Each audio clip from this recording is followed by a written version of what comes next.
Bismillahirrahmanirrahim. Bismillahirrahmanirrahim. Assalamualaikum warahmatullahi wabarakatuh. Alhamdulillah wassalatu wassalamu ala Rasulillah wa ala alihi wa sahbihi wa mawalah wa la hawla wa la quwata illa billahi wa ba'd. Alhamdulillah, di malam hari ini kita kembali melanjutkan tafsir surah Al-Baqarah, dan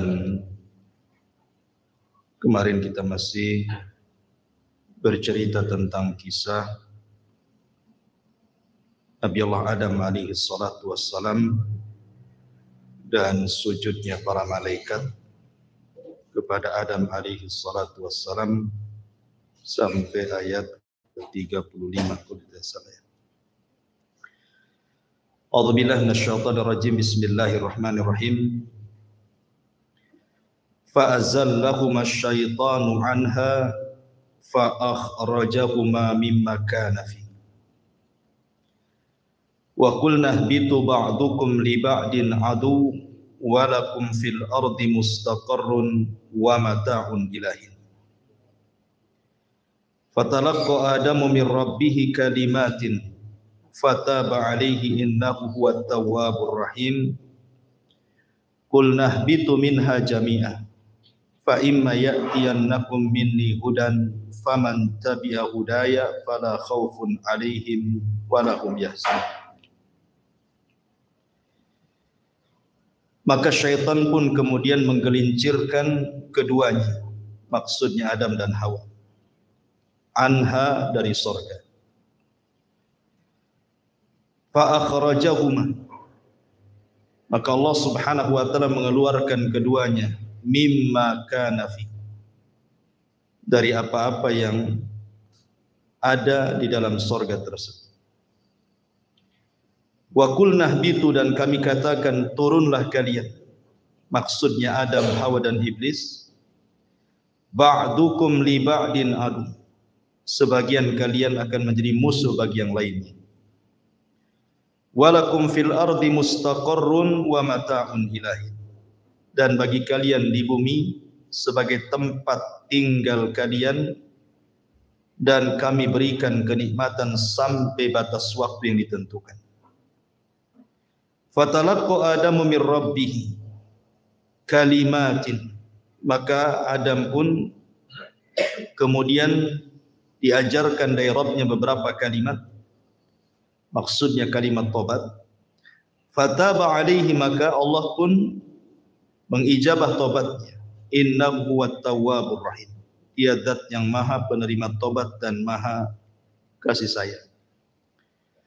Qulna ihbitu minha jami'an, kami katakan turunlah kalian semuanya, maksudnya Iblis, Adam dan Hawa.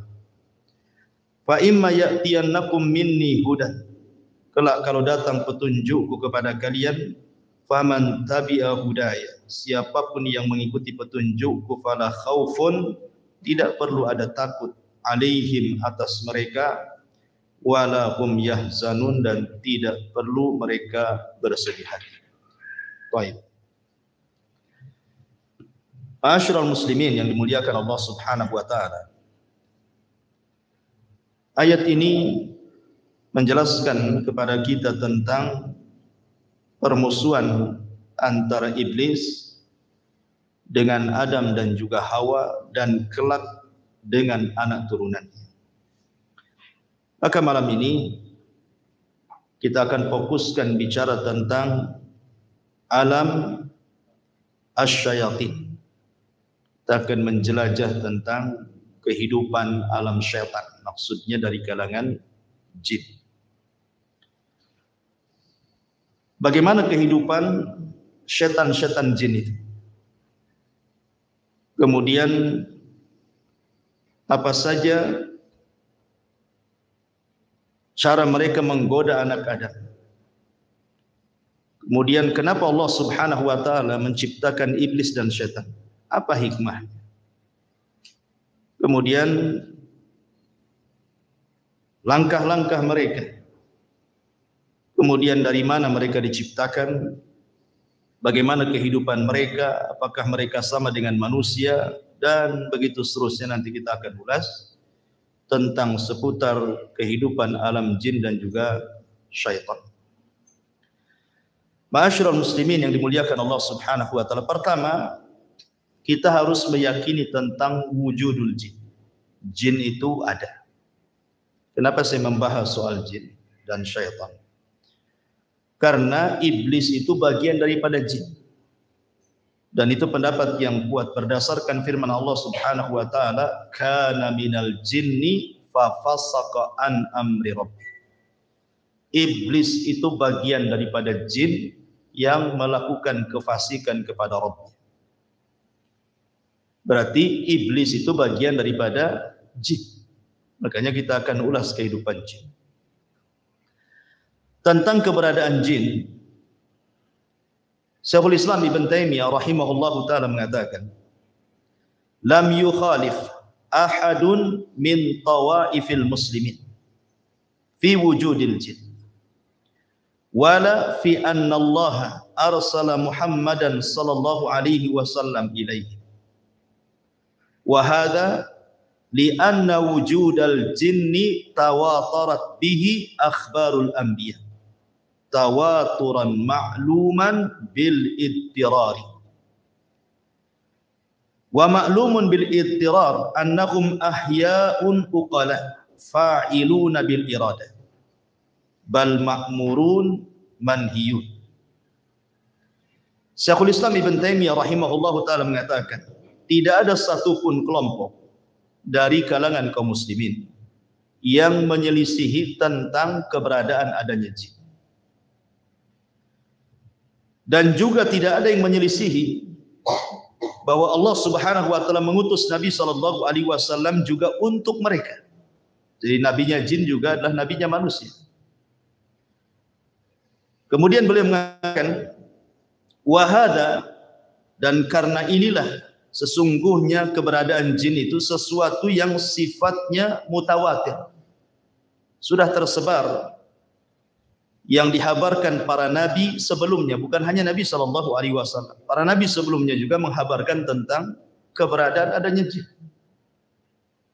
Dan mereka adalah makhluk yang hidup, berakal, mereka melakukan sesuatu karena kehendak, dan mereka diperintah dan juga dilarang. Dari sini menunjukkan bahwa jin itu ada, walaupun tidak bisa kita rasakan keberadaannya. Maksudnya tidak bisa kita lihat, tapi kita bisa rasakan keberadaan mereka. Itu kita bisa rasakan sebagaimana kita bisa merasakan keberadaan para malaikat. Maka jin juga sama, kita bisa merasakan keberadaan mereka. Dari mana kita tahunya? Ketika kita kemudian tergerak untuk melakukan perbuatan jahat, perbuatan maksiat, maka itu tandanya bahwa siapa yang menyuruh perkara-perkara itu was-was daripada syaitan dari kalangan jin. Sama ketika kita tergerak untuk mengaji ke sini, untuk ibadah, untuk taat, itu karena dorongan para malaikat. Artinya bahwa bukan sesuatu yang kita tidak bisa melihat, bendanya tidak ada. Contoh saja kipas, kita bisa rasakan angin. Tapi apakah antum bisa mensifati anginnya berbentuk apa? Kan tidak bisa. Tapi kan kita bisa rasakan. Dan Allah Subhanahu wa taala berfirman di dalam Al-Qur'anul Karim, tepat dalam surah Al-A'raf 27. Innahu yarakum huwa wa qabiluhu min haitsu la tarawna.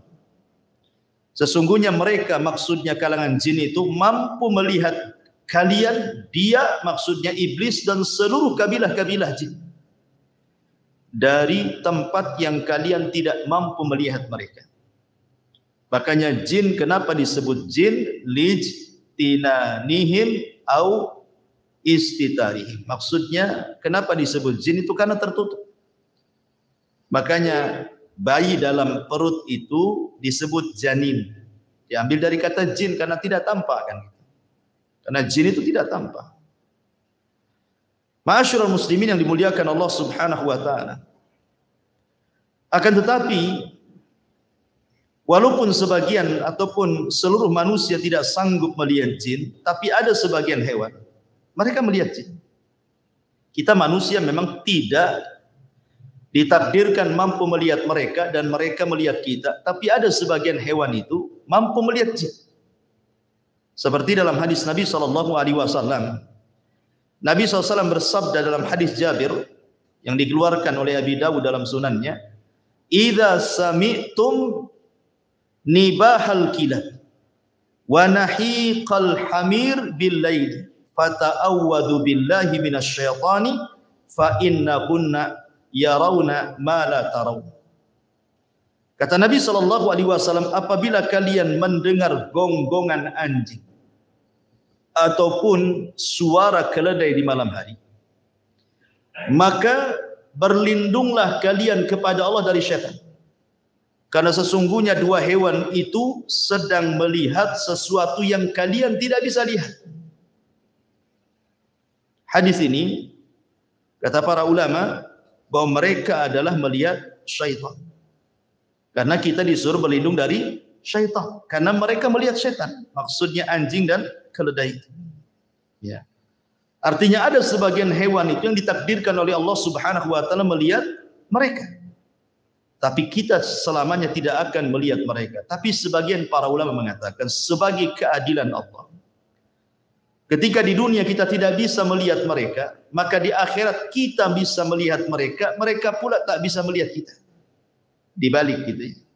Kalau di dunia kan kita tidak bisa melihat mereka, tapi di akhirat kita bisa melihat mereka. Itu ada sebagian ulama mengatakan seperti itu. Taib ma'asyiral muslimin yang dimuliakan Allah Azza wa Jalla. Pertanyaannya, kenapa Allah Subhanahu wa taala menciptakan jin?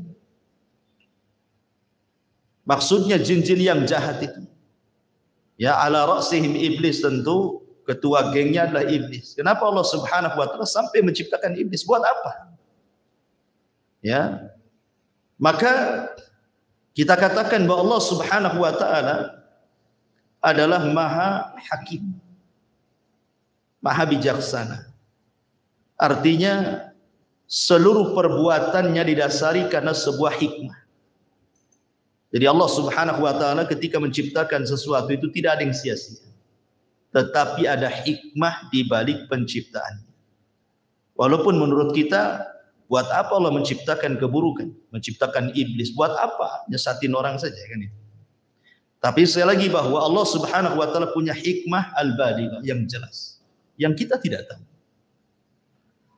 Tapi yang jelas bahwa syaitan diciptakan oleh Allah Subhanahu wa taala, iblis dan keturunannya atau kabilah-kabilahnya, jin-jin yang jahat itu diciptakan oleh Allah Subhanahu wa taala memang ditakdirkan untuk menyesatkan umat manusia.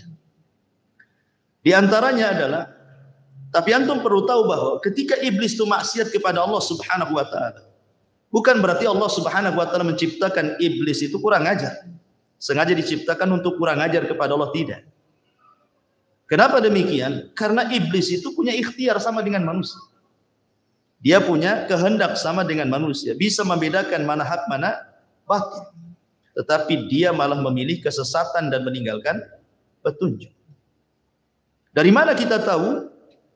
Dari firman Allah Subhanahu wa taala surah Al-Anfal surah 20 ataupun ayat ke-20, Allah mengatakan, wa idz zayyana lahumusy syaitanu a'malahum wa qala la ghaliba lakumul yawma minan nas wa inni jarul lakum falamma tara'atil fi'atani naqasa ala akibaihi wa qala, di sini syahidnya, inni bari'um minkum inni ara ma la tarawna inni akhafullah wallahu syadidul iqab. Dan ketika syaitan menghiasi kepada mereka orang-orang kafir jahiliyah itu tentang amal-amal mereka, maksudnya syaitan itu mengkompori, menjadi provokator supaya orang-orang kafir Quraisy itu berperang melawan Nabi. Kemudian syaitan menjanjikan, la ghaliba lakumul yaum, kalian tidak mungkin kalah dalam peperangan ini, kalian pasti menang. Ya. Wa inni jarul lakum, tenang, aku tolong kalian. Karena ketika itu iblis menjelma seseorang yang sudah tua, Syekhun Najd, ikut dalam rapat itu. Ya. Kemudian dia memberikan janji kepada orang-orang kafir Quraisy akan menolong dengan membawa pasukan kan gitu. Ketika betul-betul dua pasukan itu sudah berjumpa, pasukan orang-orang Quraisy dan juga pasukan Nabi dan para sahabatnya, nampak akan kalah tuh orang-orang Quraisy. Ketika nampak akan kalah, apa yang terjadi? Kabur iblis. Kemudian mengatakan, inni bari'um minkum, aku berlepas diri dari kalian. Inni ara ma la tarun, aku tahu apa yang kalian tidak tahu. Inni akhafullah, aku takut kepada Allah. Iblis saja takut kepada Allah kan gitu. Kenapa demikian? Wallahu syadidul iqab, karena dia tahu Allah itu kalau mengadab pasti dengan adab yang keras. Iblis tahu. Artinya tersesatnya iblis itu bukan karena Allah menciptakan iblis untuk sesat, tidak. Sesatnya iblis itu karena kehendak dia. Sama dengan manusia kan. Manusia sesat itu karena kehendaknya. Karena Allah Subhanahu wa taala sudah membuat dua jalan kan. Wa hadainahu najdain. Kami jadikan dua jalan, ini jalan ke surga, ini jalan ke neraka. Iblis pula milih jalan ke neraka. Berarti bukan karena kehendak Allah. Bukan Allah sengaja menciptakan iblis untuk sesat gitu ya. Jadi kesesatan iblis itu karena ikhtiar dia. Ya. Ma'asyiral muslimin yang dimuliakan Allah Subhanahu wa taala. Dan di antara hikmahnya yang disebutkan para ulama. Kenapa Allah Subhanahu wa taala menciptakan iblis, jin, syaitan dan yang semacamnya? Pertama, idharu qudratillahi azza wa jalla. Allah ingin menampakkan kuasanya. Allah ingin menampakkan kekuasaannya kepada makhluknya.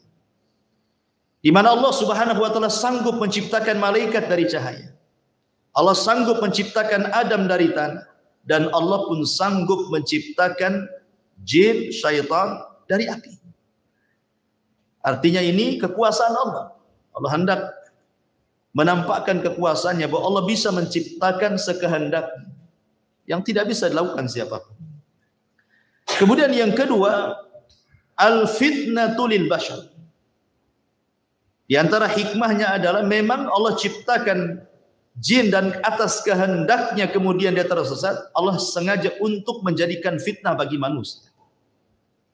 Karena dengan adanya syaitan dan dia menjadi fitnah bagi manusia, maka disinilah nampak Allah Subhanahu wa taala hendak menguji mereka. Apakah manusia itu jujur? Apakah mereka tidak jujur dalam keimanan? Maka harus diuji kan. Kalau tidak ada mengujinya, tidak ada syaitan, tidak ada iblis, maka tidak ada pembeda antara yang baik dengan yang buruk artinya. Dan buat apa juga Allah menciptakan neraka dan surga kalau begitu? Sehingga memang tujuannya adalah untuk memfitnah manusia. Dan itu bisa kita lihat di dalam surah An-Nisa ayat 116 dan 117. Di mana Allah mengatakan, mengambil ucapan iblis, apa kata iblis? La takhidanna min ibadika nasiban mafruḍa wa la udhillannahum wa la umanniyannahum wa la amurannahum fala yubattikunna adhanal an'am wa la amurannahum fala yughayyiranna khalqallah wa man yattakhidhish syaitana waliyan min dunillah faqad khasira khusranan mubina. Dan syaitan mengatakan, aku pasti mengambil bagian tertentu dari hamba-hambamu ya Rabb, dan pasti aku akan sesatkan mereka, dan akan kubangkitkan angan-angan kosong mereka, dan akan kusuruh mereka memotong telinga-telinga binatang ternak, lalu mereka benar-benar memotongnya. Dan aku akan suruh mereka mengubah ciptaan Allah, lalu mereka pun benar-benar mengubahnya. Barang siapa yang menjadikan setan sebagai pelindung selain Allah, maka sungguh dia telah menderita kerugian yang nyata. Dia di antara hikmahnya Allah Subhanahu wa taala menciptakan syaitan, iblis atau jin yang jahat itu untuk membuat fitnah. Ya. Apa saja bentuk fitnahnya nanti akan sebutkan. Kemudian yang ketiga, tahqiqus sifatil ilahiyah, untuk mewujudkan sifat ketuhanan, di mana di antara nama dan sifat Allah Subhanahu wa taala adalah Al-Ghafur. Allah itu zat yang maha pengampun. Karena di antara sifat Allah Subhanahu wa taala adalah Al-Ghafur. Tentu sifat ini bukan hanya sekedar melekat kepada Allah saja, tapi juga harus ada kenyataan. Ya. Harus ada yang berbuat salah kemudian bertobat. Maka terjadilah sifat Allah atau nama Allah Al-Ghafur, mengampuni. Lah kalau tidak diciptakan syaitan, macam mana manusia akan salah? Ya kan? Manusia tidak akan bersalah kan itu. Tidak ada syaitan, tidak ada yang mengganggunya. Makanya kemudian ini juga salah satu disebutkan para ulama supaya terciptanya, terwujudnya sifat Allah dan namanya yang disebut dengan Al-Ghafur. Kemudian juga yang keempat, ad-dunya daru ikhtibaril insan. Bahwa dunia ini memang tempat ujian bagi manusia.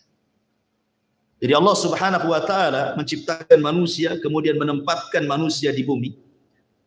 Kemudian menjadikan mereka khalifah di bumi. Akhirnya Allah Subhanahu wa taala berikan nikmat yang banyak kepada manusia yang kalau kita hitung nikmatnya itu tidak mungkin kita hitung. Wa in ta'uddu nikmatallahi la tuhsuha. Kalau engkau hendak menghitung nikmat Allah tidak mungkin kehitung. Saking banyaknya kan itu. Maka karena Allah Subhanahu wa taala sudah memberikan banyak nikmat kepada manusia, menyenangkan manusia, memudahkan hidup manusia, maka Allah Subhanahu wa taala jadikan dunia ini darul ikhtibar. Allah akan memberikan ujian kepada mereka. Siapa yang taat, siapa yang bermaksiat kan itu. Maka karena dunia ini tempat ujian, harus ada yang bermaksiat, harus ada yang taat, harus ada yang berbuat baik, harus ada yang melakukan perbuatan dosa. Lah salah satunya adalah yang menyebabkan manusia itu melakukan keburukan adalah karena was-was daripada syaitan. Ya. Maka akhirnya kemudian ada yang tergoda syaitan, akhirnya tidak sanggup memegang ujian Allah. Bermaksiatlah dia kepada Allah Azza wa Jalla. Ini juga di antara hikmahnya. Kemudian juga di antara hikmahnya adalah untuk supaya menjadi pelajaran kepada para malaikat, menjadi pelajaran kepada orang-orang yang beriman, baik dari kalangan para nabi ataupun para pengikut orang-orang yang beriman, bahwa hati-hati jangan melakukan dosa. Sebagaimana kemudian Allah Subhanahu wa taala murka kepada iblis, mengutuknya, mengeluarkan dari surga, mengusirnya lagi. Disebabkan apa? Dosa. Karena tidak mau sujud kepada perintah Allah Subhanahu wa taala kan. Ketika Allah mengatakan usjudu li Adam fasajadu illa iblis, gitu ya. Ketika Allah mengatakan sujudlah kalian kepada Adam, semua malaikat sujud kecuali iblis. Aba wastakbara wa kana minal kafir. Sombong, enggan, termasuk hamba Allah yang kafir. Maka ini juga supaya para malaikat tahu dan tertanam sifat takut dalam diri-diri para malaikat ataupun para nabi ataupun orang-orang yang beriman, jangan seperti mereka. Sebab kalau seandainya seperti mereka, maka Allah pun akan murka sebagaimana Allah murka kepada mereka, kepada para jin yang jahat ya, terutama kepada iblis pembesarnya. Kemudian juga ini juga adalah pelajaran bahwa manusia itu tidak bisa hidup tenang. Harus ada mujahadah, harus ada jihad. Dan itu ya. Harus ada kesungguhan di dalam melawan musuh-musuh Allah Subhanahu wa taala. Maka di antara hikmahnya juga supaya manusia tidak hidup leha-leha, malas-malas, tetapi kemudian didorong untuk sungguh-sungguh dalam hidup, beristihad, kemudian mujahadah sungguh-sungguh melawan musuh-musuh Allah Subhanahu wa taala dari kalangan syaitan. Kemudian juga supaya Allah Subhanahu wa taala bisa membedakan mana yang baik, mana yang buruk. Liyamizallahul khabitha minat thayyib, agar Allah bisa membedakan mana yang jahat, mana yang baik. Itu di antara hikmah-hikmahnya dan banyak disebutkan para ulama. Ma'asyiral muslimin yang dimuliakan Allah Subhanahu wa taala, ingat bahwa syaitan sudah berjanji di hadapan Allah Subhanahu wa taala, bahkan bersumpah. Apa sumpahnya? Syaitan mengatakan fa bi izzatika la ughwiyannahum ajmain. Demi kemuliaanmu ya Rabb, ya, la ughwiyannahum ajmain, aku akan sesatkan semua anak turunan Adam tanpa terkecuali. Kemudian di ayat yang lain, bagaimana usaha syaitan ini? La aqudanna lahum siratakal mustaqim. Saya akan sesatkan mereka dari jalanmu yang lurus. Tsumma la'atiyannahum. Sungguh aku akan datangi mereka min baini aidihim, dari depan mereka, wa min khalfihim, dari belakang mereka, wa an aimanim, dari kanan mereka, wa an syamailim, dari kiri mereka, wa la tajidu aktsarahum syakir. Sampai engkau akan dapati kebanyakan mereka tidak akan menjadi hamba yang bersyukur kepada. Ya. Jadi dari sini menunjukkan bahwa iblis antaranya itu dari jin-jin yang jahat, dari kalangan syaitan itu, mereka akan berusaha dari arah mana saja, ya, dari arah mana saja, dengan cara apa saja untuk menyesatkan anak Adam, baik dengan jalur yang baik ataupun dengan jalur yang jahat. Ulama menyebutkan bahwa di antara langkah syaitan atau khutuwati syaitan itu ada 7. Ya, di antara langkah-langkah syaitan itu ada 7. Yang pertama, syaitan itu akan membuat manusia kalau tidak kufur musyrik, disuruh menyekutukan Allah Subhanahu wa taala atau melakukan kekufuran. Makanya kemudian dalam surah Yasin 60 Allah mengatakan, alam ahad ilaikum ya bani adam alla ta'budu syaitan innahu lakum aduwwum mubin. Bukankah aku sudah mengikat perjanjian kepada kalian wahai anak Adam, jangan sembah syaitan, karena dia musuh kalian yang nyata. Allah sudah mewanti-wanti, jangan sembah syaitan, karena memang syaitan itu berusaha supaya manusia menyembah dia. Makanya kemudian Nabi Ibrahim alaihi salatu wassalam mengatakan kepada ayahnya, ya abati la ta'budi syaitan, wahai ayahku jangan sembah syaitan, karena tujuan syaitan itu bagaimana manusia menyembahnya, ya, melakukan kesyirikan dan kekufuran. Tapi kalau tidak berhasil, tauhidnya kuat, ya, maka syaitan akan masuk ke langkah kedua. Bagaimana orang itu dibuat melakukan bid'ah, ya. Bagaimana orang itu menyelisihi Nabi, menyelisihi sunnah-sunnah, menyelisihi petunjuk-petunjuknya. Akhirnya kemudian disesatkan dari jalan Nabi SAW. Maka mereka berusaha untuk mengacau manusia supaya jauh dari petunjuk Nabi. Makanya ketika kita bicara tentang hadis haud, hadis telaga, ada sekelompok orang itu yang tidak boleh minum, dicegat malaikat, diusir. Kemudian dikatakan oleh Nabi SAW, ummati ummati ya Rabb, mereka umatku, biarkan minum. Tapi kemudian dikatakan kepada Nabi SAW, innaka la tadri ma ahdatsu ba'daka innahum ghayyaru wa baddalu. Muhammad, kau tidak tahu apa yang terjadi dengan umatmu sepeninggal. Mereka merubah-rubah syariat.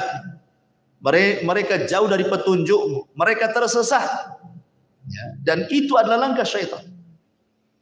Kalau tidak bisa antum melakukan itu, karena mungkin antum kuat tamasuk dengan sunnah, memegang sunnah Nabi SAW, turun ke tingkatan ketiga, antum dibuat melakukan dosa besar. Antum dibuat melakukan dosa besar. Allah Subhanahu wa taala mengatakan dalam surah Al-Baqarah ayat 268, asy-syaitan ya'idukumul faqra wa ya'murukum bil fahsya. Syaitan akan membisikkan di telinga kalian, jangan sedekah, jangan zakat, jangan infak, nanti kau fakir. Ya. Wa ya'murukum bil fahsya. Kemudian syaitan memerintahkan untuk melakukan kekejian, zina, homoseksual, lesbi, mencuri, minum khamar, macam-macam. Ya. Maka kalau tidak bisa nih, maka mungkin orang ini kuat ibadahnya, kuat takutnya kepada Allah Subhanahu wa taala, maka turun ke tingkatan keempat.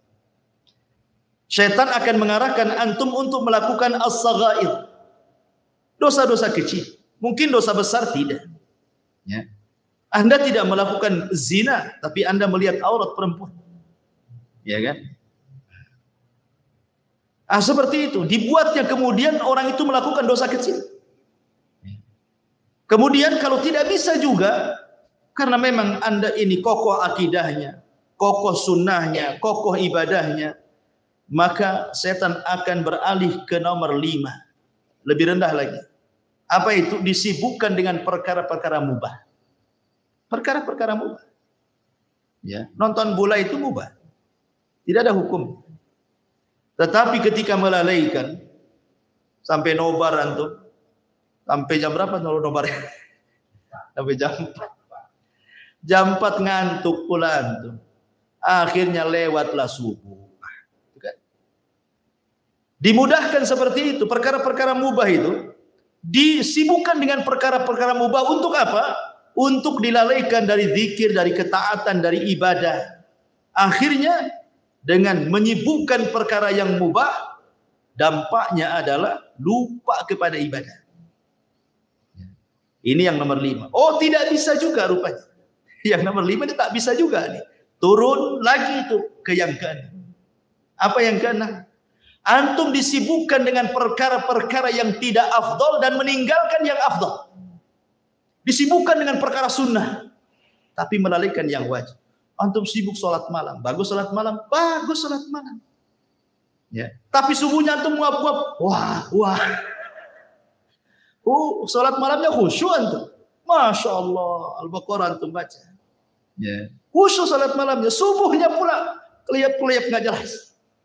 Itu namanya mengambil sesuatu yang mafdul, meninggalkan yang afdol namanya. Yang tidak afdol, yang sunnah antum kerjakan dengan khusyuk, dengan luar biasa, yang jelas-jelas wajib pula akhirnya antum lalaikan.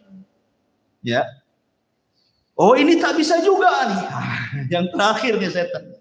Kalau sudah tidak bisa ini semuanya, maka setan tidak bekerja sendiri. Setan akan bekerja sama dengan manusia. Ini kan kerjaan setan sendiri. Dia sudah nggak sanggup nih sendirian nih. Ini harus dilawan rame-rame nih. Kerjasamalah setan dengan manusia. Ya, kerjasama dengan dukun-dukun, dengan paranormal, dengan orang-orang jahat, orang-orang zalim gitu ya. Supaya menyakiti orang dengan lisannya, memukul orang, menyihir orang dan begitu seterusnya. Ya. Itu sudah puncak. Ya. Inilah yang disebut dengan khutuwati syaitan. Langkah-langkah syaitan. Makanya Allah mengatakan wala tattabi'u khutuwati syaitan. Janganlah kalian mengikuti langkah-langkah syaitan yang 7. Kenapa? Innahu lakum aduwwum mubin. Karena dia adalah musuhmu yang nyata. Karena syaitan ini cerdas, ikhwan. Terkadang dia masuk ke makanan. Ya kan? Masuk ke makanan dia supaya manusia perkara-perkara ibadah susah dimasukkan. Masuk soal makanan. Kita tahu bahwa makanan itulah yang menumbuhkan daging manusia. Yang mempengaruhi manusia itu makanan dan minuman. Maka setan berusaha bagaimana kemudian orang ini memasukkan makanan yang haram, minuman yang haram. Entah zatnya haram atau cara mengambilnya dengan cara haram. Supaya kalau nanti dia berdoa tidak mustajab lagi doanya. Sebagaimana hadis Nabi SAW ketika menyebutkan dzakara ar-rajul yutilus safar asy'atha aghbar yamuddu yadayhi faqala ya rabbi, kata Rasulullah, mat'amu haramun wa mashrabu haramun wa malbasu haramun wa ghadiya bil haram kaifa yustajabu, kata Rasul. Ada orang yang berdoa tinggi-tinggi memelas, ya Rabb, dia sudah miskin, dia musafir, dia mengangkat kedua tangannya. Itu 4 perkara yang jelas-jelas mustajab doa. Mustajab doa itu 1, musafir. Musafir itu mustajab doanya. Ya, makanya kalau ada musafir datang ke rumah antum, tamu dari jauh gitu ya, minta doanya, mustajab tuh doanya. Ya. Kemudian yang kedua, fakir, miskin. Orang miskin itu mustajab doanya karena kalau berdoa ikhlas orang miskin itu. Kemudian mengangkat kedua tangan. Rasul mengatakan innallaha hayyun karim yastahyi idza rafa'a yadayhi yastahyi li 'abdin idza rafa'a yadayhi an yaruddahu masifra. Allah itu zat yang maha malu tapi maha pemurah. Allah malu kalau ada hamba yang mengangkat tangan seperti ini berdoa, maksudnya doa masalah bukan doa ibadah. Kemudian Allah biarkan kosong tuh tangan. Allah malu. Ya. Kemudian yang keempat memelas. Ya. Karena di antara asbab mustajab doa kata Rasul itu memelas, terus mengeluh, itu salah satu mustajab doa. Artinya orang ini punya 4 syarat harusnya diijabahkan doanya, tapi tidak diijabah juga. Kenapa? Ya kata Rasul, bagaimana akan diijabah? Makanannya, minumannya, ya kan? Dari yang haram. pakaiannya dari yang haram, dibesarkan dari benda yang haram. Fa kaifa yustajabul? Bagaimana akan dikabulkan? Lah setan masuk dari jalur ini. Ya. Dia berusaha untuk mengacau makanan orang. Ya. Karena tahu bahwa perut ini adalah bagian daripada syahwat. Ya. Perut ini bagian daripada syahwat. Syahwat itu dari leher ke atas dan dari leher ke bawah. Itu syahwat. Ya. Dari leher ke atas, mata, telinga, otak, ini bisa melakukan syahwat. Memandang yang diharamkan, mendengar yang diharamkan, mengucapkan sesuatu yang diharamkan, berpikir yang jorok yang diharamkan.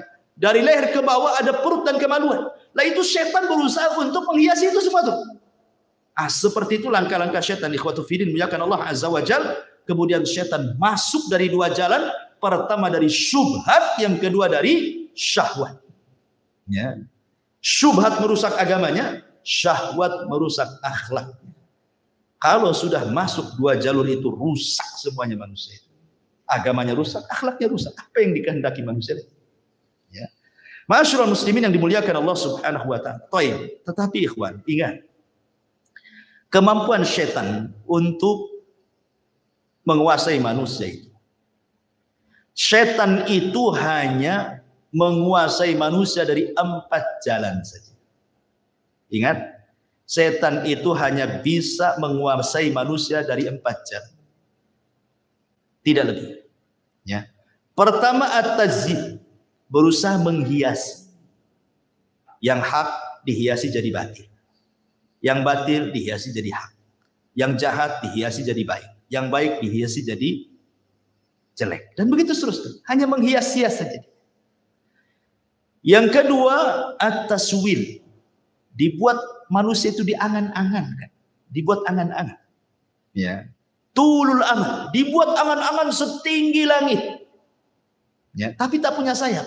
Mau terbang. Hanya angan-angan saja. Pengen kaya. Ya, pengen ini, pengen itu. Pokoknya dibuat angan-angan sama setan. Ya. Kemudian yang ketiga, al-waswas. Dibuat was-was. Ya. Kehidupannya di was-was. Kemudian yang keempat, an-nazbu. Digoda, dirayu. Inilah setan, kemampuan kepada manusia cuman ini saja. Tetapi hebatnya, walaupun dengan 4 ini, betapa banyak, berapa juta manusia disesatkan oleh setan. Ya, ingat. Setan itu tidak bisa maksa manusia, enggak. Kamu jangan sholat, tidak bisa. Setan nggak akan bisa memaksa orang. Ya. Setan itu tidak mungkin memaksa orang. Setan itu hanya mampu untuk 4 perkara saja. Dia tidak bisa menyakiti orang. Tidak bisa. Jadi menyesatkan Bani Adam itu cuma dari 4 ini saja. Tapi dengan 4 perkara ini, subhanallah, jutaan manusia tersesatkan. Hebatnya setan. Mana dalilnya? Pertama, surah Al-A'raf ayat 200. Allah mengatakan, wa imma yanzaghannaka minasyaitani nazghun fasta'id billah innahu sami'un alim. Dan jika setan sedang menggodamu. Ini pertama menggoda nih. Ya, gimana lah orang menggoda? Kan antum tahu menggoda istri antum kan antum tahu. Ya, istri goda antum pengen uang kan tahulah, paham. Itulah arti menggoda. Ya. Lah setan tuh goda kita juga gitu. Maksiat, jangan tidur, maksiat sana. Kan digoda-goda kan? Ya. Enak loh maksiat itu. Ya. Ma'asyiral muslimin yang dimuliakan Allah Azza wa Jalla. Kemudian Allah mengatakan, jika setan datang menggodamu, maka berlindunglah kepada Allah, sungguh Dia Maha mendengar lagi Maha mengetahui. Ini yang pertama. Yang kedua, Allah mengatakan dalam surah Al-Anfal ayat 48. Ya. Allah mengatakan, wa id zayyana lahumus syaitan. Ingatlah ketika setan menjadikan terasa indah bagi mereka perbuatan dosa. Jadi tugas setan mengindah-indahkan saja. Ya kan? Mengindah-indahkan bagaimana perkara dosa itu jadi baik gitu. Perkara jahat itu seolah-olah taat, perkara buruk itu seolah-olah indah gitu. Ya. Ini yang kedua. Yang ketiga disebutkan dalam surah An-Nas ayat 5. Antum hafal semua, alladzi waswisu fi sudurin nas. Dialah yang memberikan was-was, dorongan-dorongan, bisikan-bisikan, ya. Kemudian yang terakhir dalam surah Muhammad ayat 25. Allah mengatakan, Innal ladzina irtaddu ala adbarihim min ba'di ma tabayyana lahumul huda asyaitanu sawwala lahum wa amla lahum. Apa katanya? Sesungguhnya sesungguhnya orang-orang yang berbalik kepada kekafiran setelah petunjuk itu jelas bagi mereka, setanlah yang telah merayu mereka dan memanjangkan angan-angan mereka. Ya, jadi setan itu saya ulangi dari 4 cara itu menyesatkan orang itu.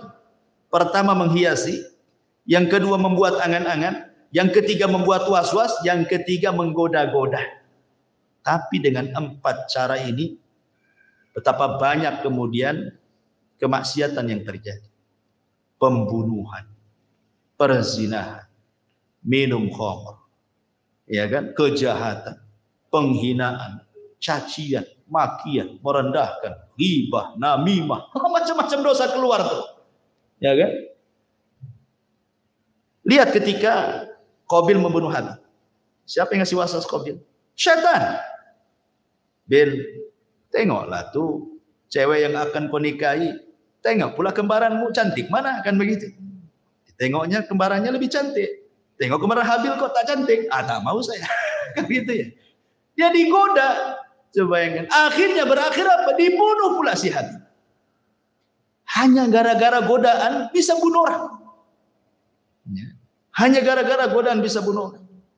Ingat kisah Abid Bani Israel yang dititipi seorang wanita. Ya, awalnya baik-baik saja, tapi naruh makanan di depan pintu, setan datang. Kok ini ulama Bani Israel? Tak sopan kau naruh makanan di depan pintu. Ketuklah pintunya, ucapkan salam, nanti mati kau tak tahu katanya. Akhirnya ngetuk pintu, selama itu dia tidak pernah mendengar suara perempuan juga. Ketika assalamualaikum, dia jawab waalaikumsalam, setan masuk. Oh, indah juga itu suaranya. Baru suaranya tuh. Kadang-kadang suara itu menipu. Dulu belum ada televisi, masih pakai radio.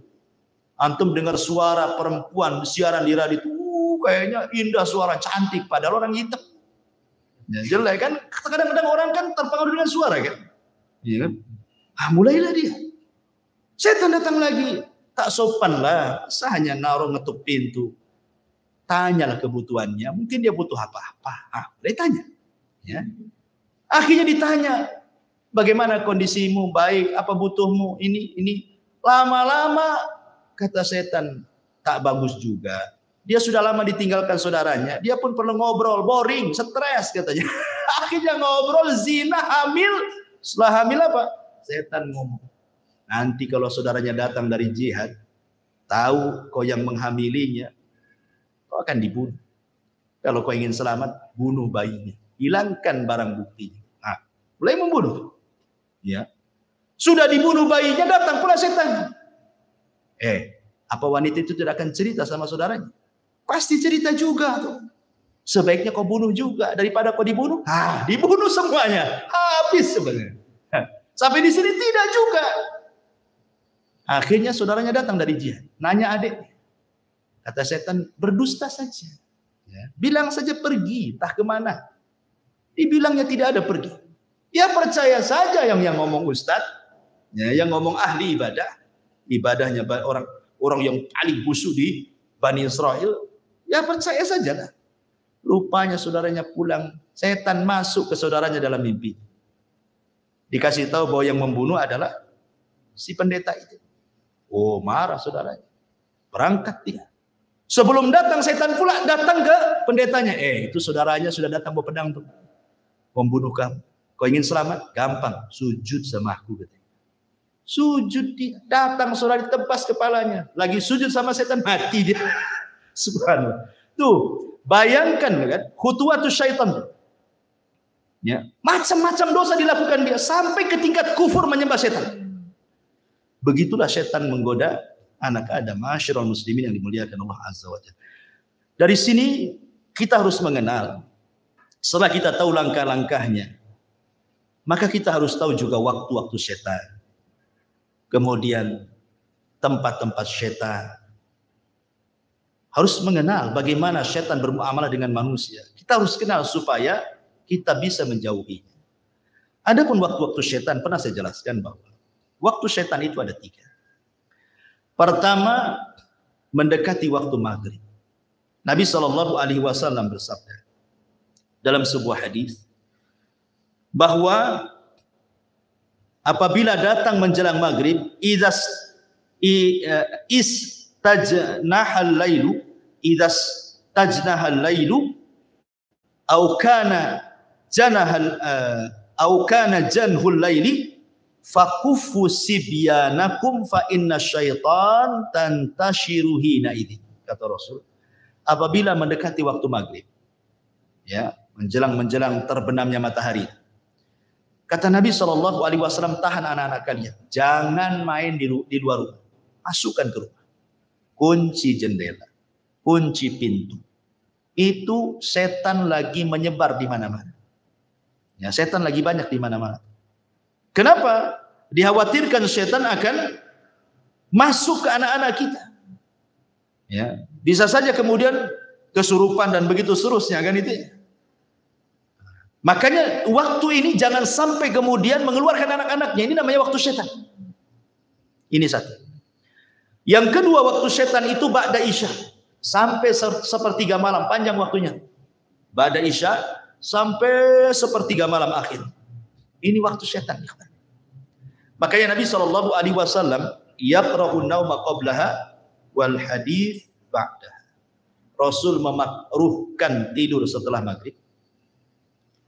Nggak boleh tidur setelah maghrib itu karena ke isya cepat. Ya, nanti bablas maghribnya kan, apa isyanya ya. Kemudian Rasul memakruhkan bicara setelah isya, kecuali ada manfaatnya, entah manfaat dunia atau manfaat akhirat seperti ngaji seperti ini. Tapi kalau tidak ada manfaat dunia dan akhirat, apa sih manfaatnya? Hanya ngobrol, nongkrong gitu, tidak jelas gitu ya. Maka setan akan talau bermain-main tuh dengan orang. Dibuatnya orang kuliner malam-malam, berangkat jam 8, pulang jam 12, sampai jam 12 tidak langsung tidur juga. Baru tidur ketika malaikat turun pula pun tidur. Kan sepertiga malam akhir. Jadi orang itu dilalaikan jangan sampai bangun di sepertiga malam akhir, dan kalau bisa jangan sampai subuh bangun. Itu waktu setan. Ya. Makanya kenapa setan itu di malam hari dia sengaja bawa 3 ikatan. Kemudian datang kepada setiap orang yang tidur, diikat tengkunya 3 kali ikatan. Diikat sama setan tengku kita ini.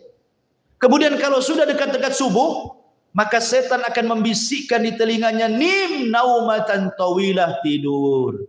Tidur, malam masih panjang. Padahal udah mau subuh tuh. Itu lagunya tuh. Tidur, malam masih panjang katanya kan. Coba bayangkan, ya senang aja dia tidur kan.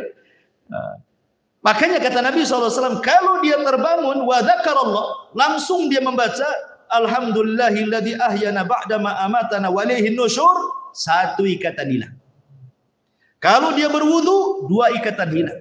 Kalau dia sholat, hilanglah semua ikatan sehingga dia menjadi jiwanya baik dan menjadi nasyid, rajin.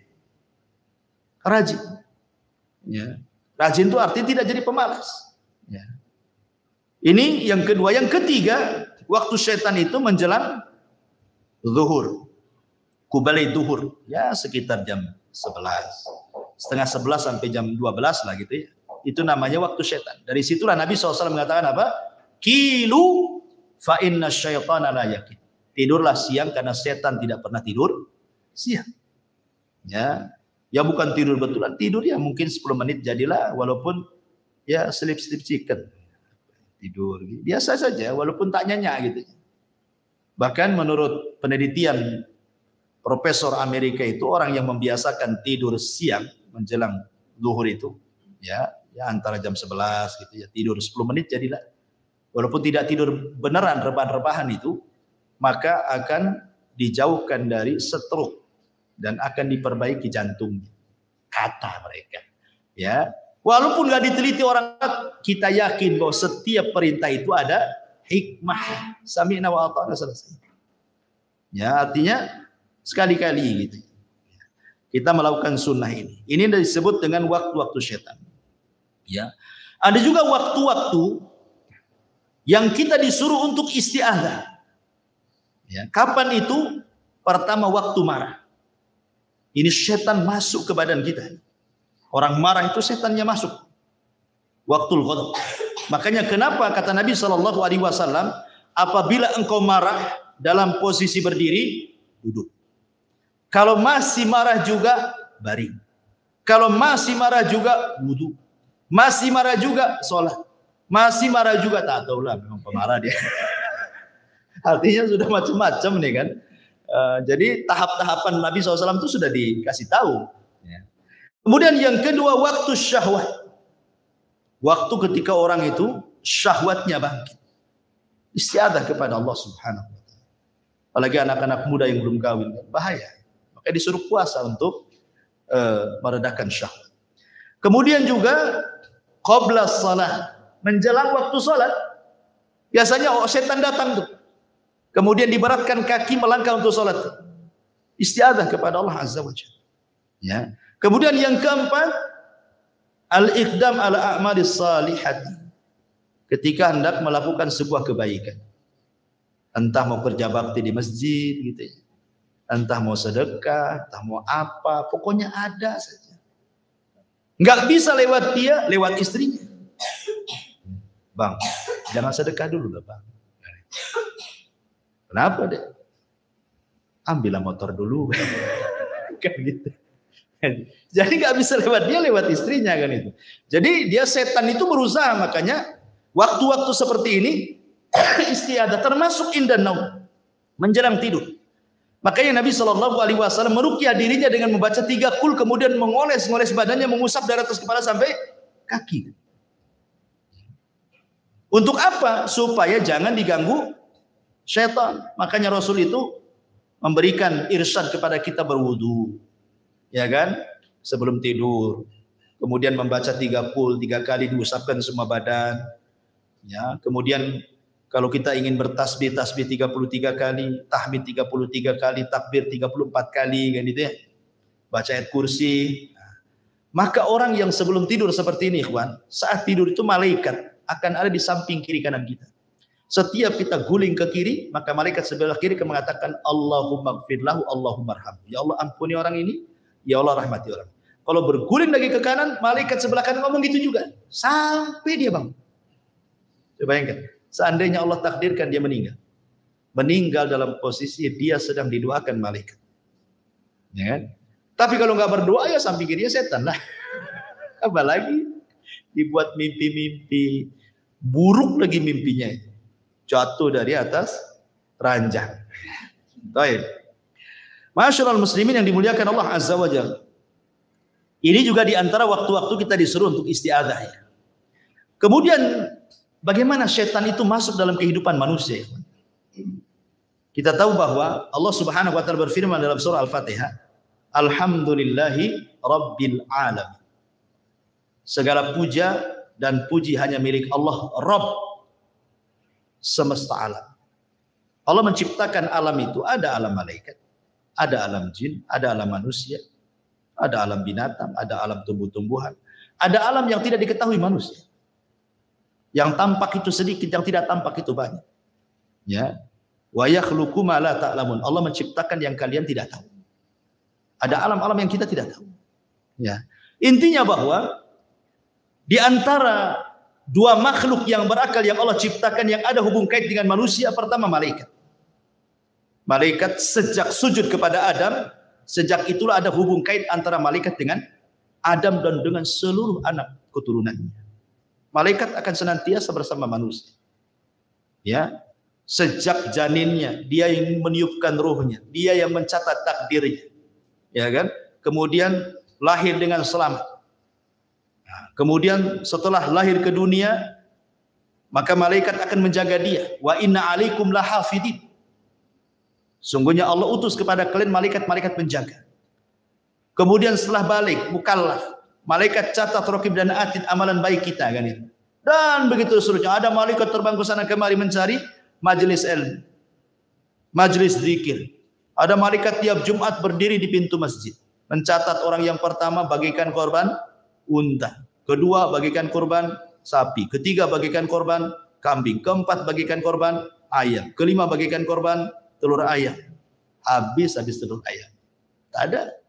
Tak mungkin tai ayam. Kan itu. Artinya bahwa sudah, malaikat ada yang berdiri di pintu masjid setiap Jumat. Jadi malaikat itu memang ada hubung kait dengan kita semuanya. Sampai ketika mati malaikat juga yang mencabut ruh kita.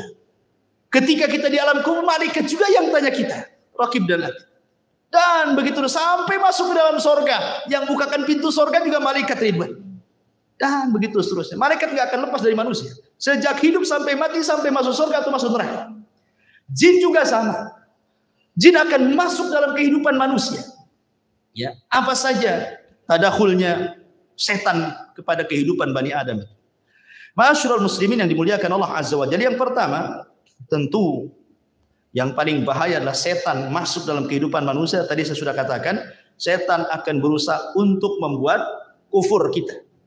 Membuat kufur anak Adam supaya menjadi pengikut dia. Kan itu ya, masuk neraka sama-sama. Kemudian yang kedua, setan juga akan berserikat kepada manusia, pada harta manusia dan anak-anak manusia. Ya, masuk ke harta manusia itu maksudnya entah mencuri dapat harta kan itu, entah suruh korupsi dapat harta, entah ngambil hak orang lain dapat harta, dan begitu seterusnya. Atau masuk ke anak-anak kita tidak tanggung jawab mendidiknya. Akhirnya dia jadi jahat dia. Ya, itu semua adalah godaan setan tadi yang 4 tadi. Menghiasi, menggoda, membuat angan-angan, membuat was-was. Nah, kemudian juga yang ketiga, setan masuk juga pada seluruh kehidupan manusia. Antum rapat, setan juga ada di situ. Makanya lihat di rapat tuh ada juga yang gebrak-gebrak meja. Emosi dia, ada setannya. Kan itu ya. Lagi emosi, masuk jadi rapat. Lihat ketika Nabi SAW hendak hijrah. Rapatlah Abu Jahal di mana? Di Darun Nadwah. Untuk apa? Mensiasati menangkap Nabi. Berujung dengan membunuh Nabi. Itu siasatnya. Sehingga Allah mengatakan, wa idh yamkuru bikal ladzina kafaru liyuthbituka aw yaqtuluka aw yukhrijuk. Ketika setan membuat makar kepada manusia untuk memenjarakan Nabi, untuk membunuh Nabi, untuk mengusir Nabi. Jadi orang itu rapat. Abu Jahal dan ketua-tua kabilah rapat di Darun Nadwah. Datang setan menjelma manusia, ikut rapat pula di situ. Coba bayangkan, kalau rapat, setan pula pesertanya. Kira-kira gimana rapat? Kacau ya. Jadi manusia itu masuk ke rapat-rapat manusia itu. Ya. Jadi semua perkara-perkara manusia akan masuk di situ. Dan itu disebutkan dalam sebuah hadis Nabi SAW, inna syaitana yahduru ahadakum inda kulli syai'in min sya'i. Setan akan masuk kepada salah seorang di antara kalian dalam seluruh perkara kehidupannya dia, sampai kepada makanan. Antum makan. Ya, makan. Tiba-tiba kemudian ada, anggaplah nasi jatuh. Ya. Setan masuk, jangan diambil, jangan diambil. Ya. Disuruh apa? Mubadzir. Dan Allah mengatakan innal mubadzirina kanu ikhwana syaitan. Orang-orang yang membadzirkan itu termasuk teman-teman setan. Makanya kata Nabi SAW, idza saqatat min ahadikum luqmah falyumithu, kata Rasul. Kalau antum lagi makan, tiba-tiba ada satu nasi jatuh, kata Rasul, ambil, makan. Sudah diambil sama Nabi. Jangan tabdzir, ya kan? Kenapa demikian? Karena Rasul mengatakan, "Tsumma liyakulha wala yada'aha lisyaiton." Makan yang jatuh itu jangan tinggalkan untuk setan. Rasul mengatakan jangan tinggalkan untuk setan. Berarti ada setan nunggu-nunggu jatuh tuh. Antum enggak tahu saja kan? Jadi setan tuh nunggu-nunggu depan antum tuh, kapan jatuh, kapan jatuh. Kalau jatuh jangan diambil, jangan diambil. Gitu maksudnya. Kalau diambil, setan kelaparan dia, gak makan. Tapi kalau antum yang masuk lebih sedikit daripada yang keluar, senanglah setan. Ya. Jadi jangan tabdzir, mubadzir.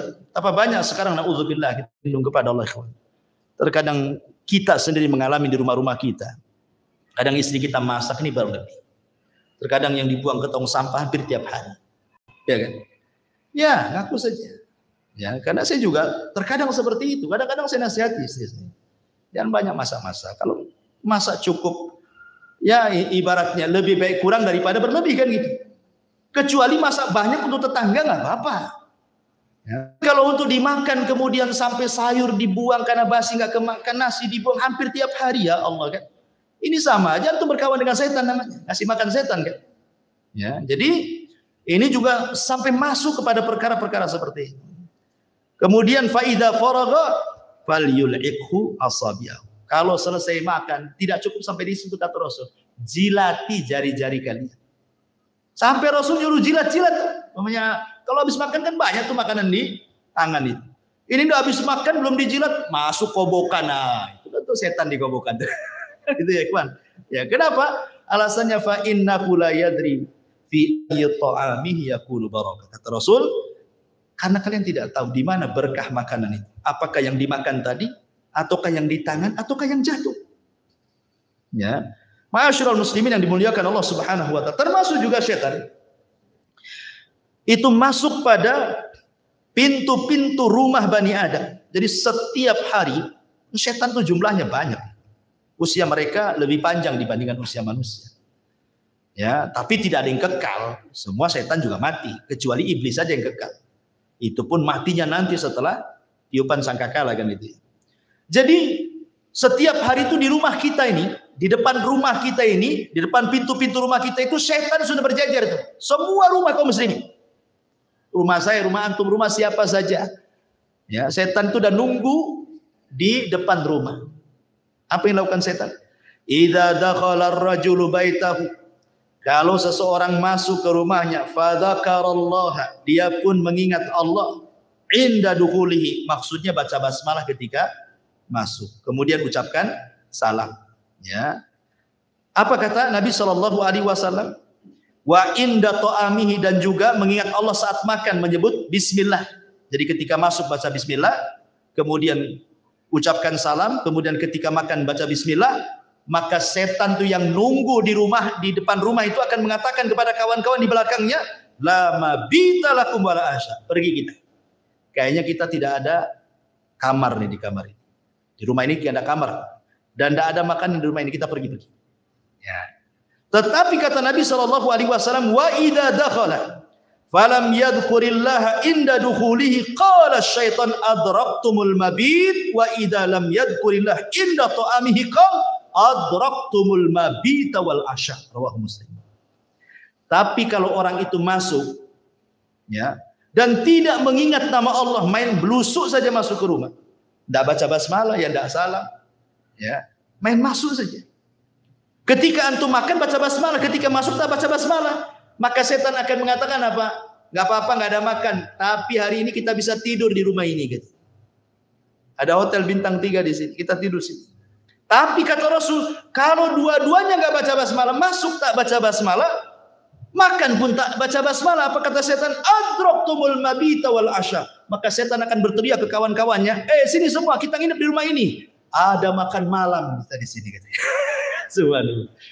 Ya, bagaimana setan masuk loh ke rumah kita setiap hari. Ya. Ini kemudian juga contoh yang lainnya. Ya. Setan juga berusaha untuk masuk pada hubungan suami istri. Apa kata Nabi sallallahu alaihi wasallam? Lau anna ahadakum idza ata ahlaha qala faqudiya bainahuma waladun lam yadurhu syaitan. Kalau seandainya salah seorang di antara kalian mendatangi keluarga, artinya melakukan hubungan, dan sebelum Anda melakukan hubungan Anda mengatakan bismillah, ya Allah jauhkan kami dari setan dan jauhkan setan dari apa yang kau akan rizkikan kepada kami. Kemudian kita melakukan hubungan suami istri, maka setan tidak akan memadaratkan kita di sini.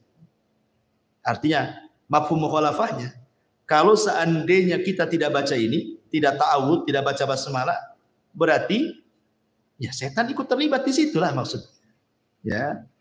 Tapi bukan berarti kalau umpamanya tidak baca doa ini kemudian punya anak, berarti separuh setan separuh manusia.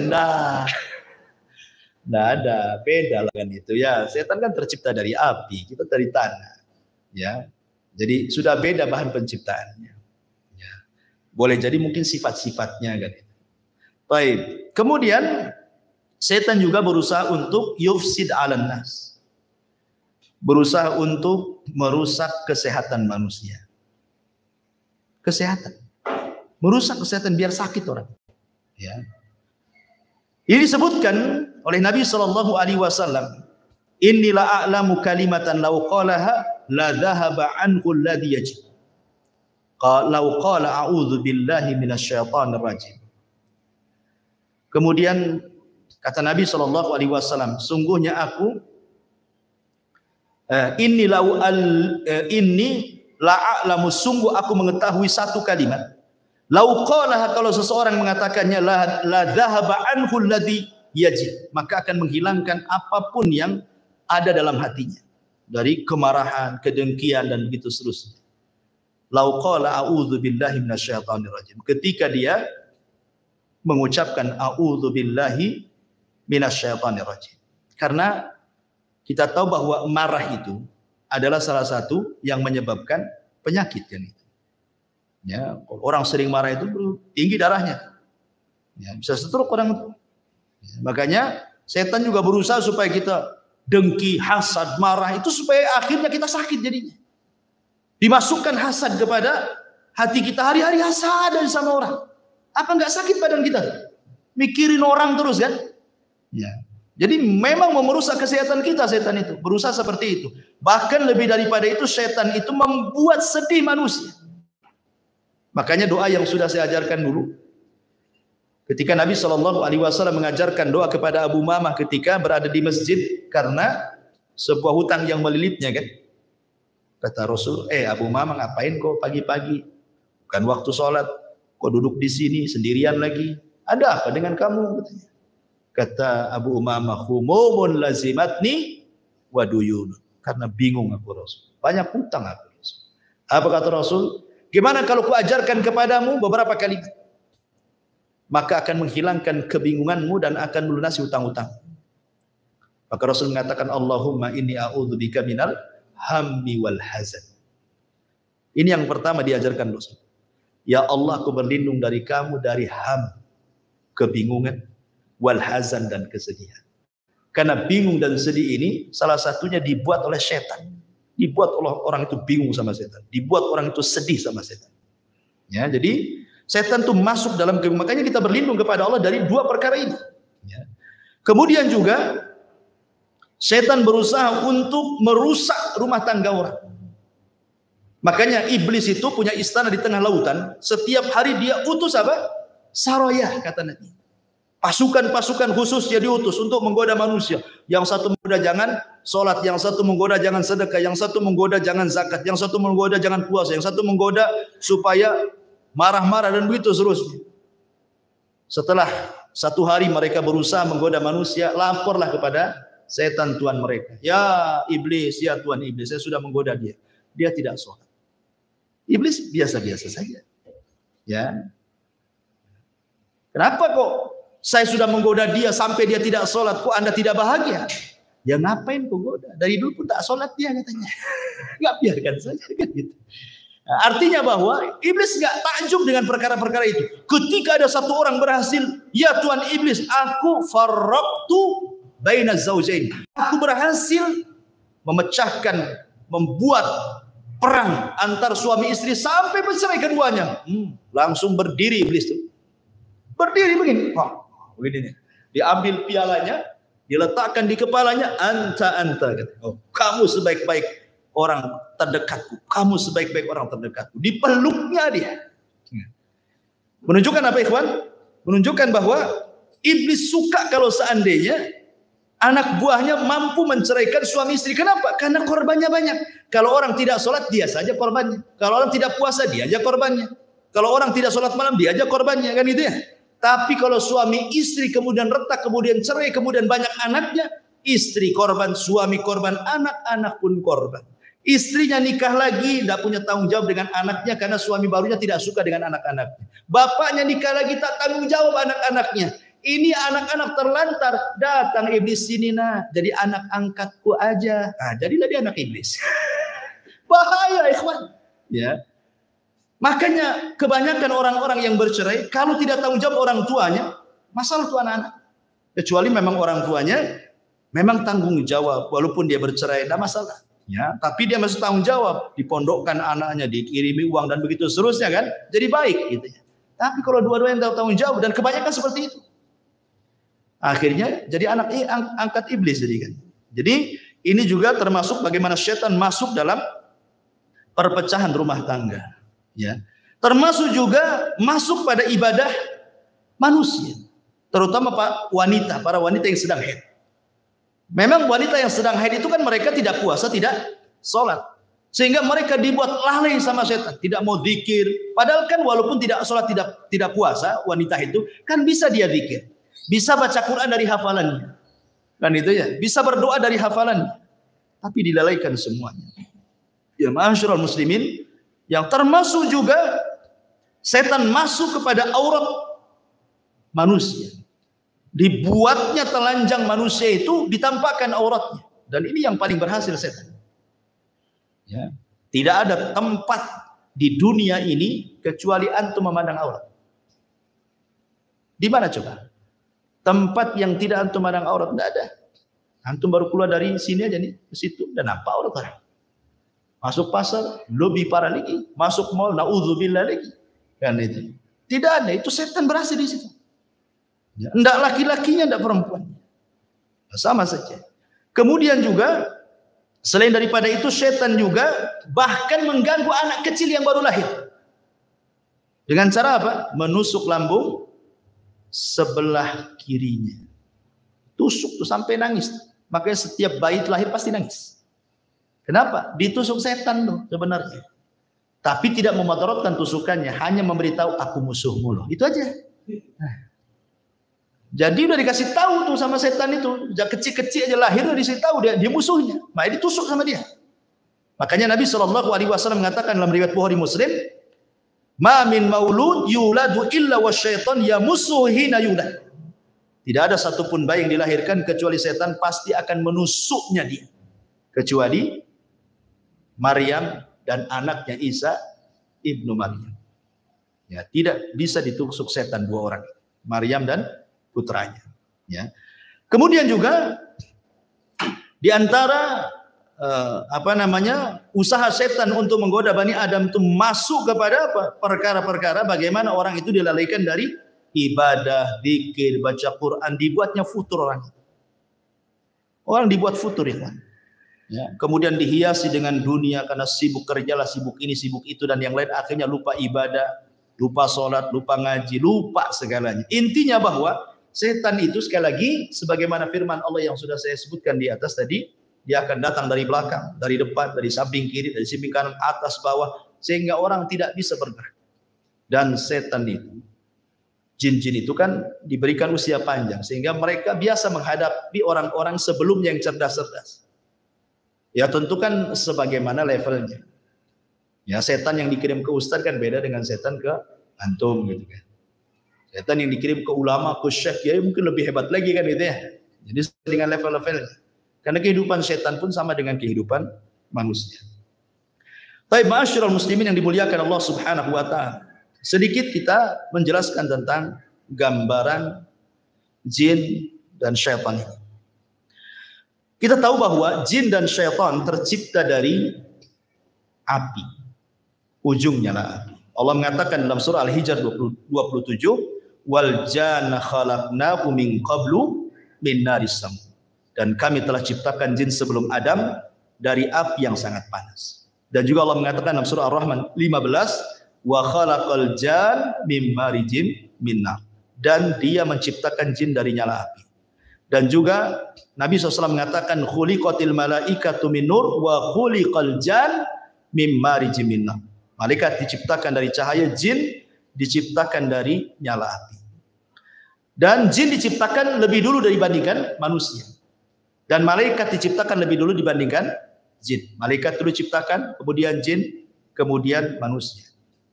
Adapun bentuk atau sebutan-sebutan jin dalam bahasa, sebagaimana disebutkan oleh Al-Imam Ibnu Abdul Bar dan yang lainnya, al-jinnu inda ahlil kalam wa ahlil ilmi bil lisan yanziluna ala maratibah.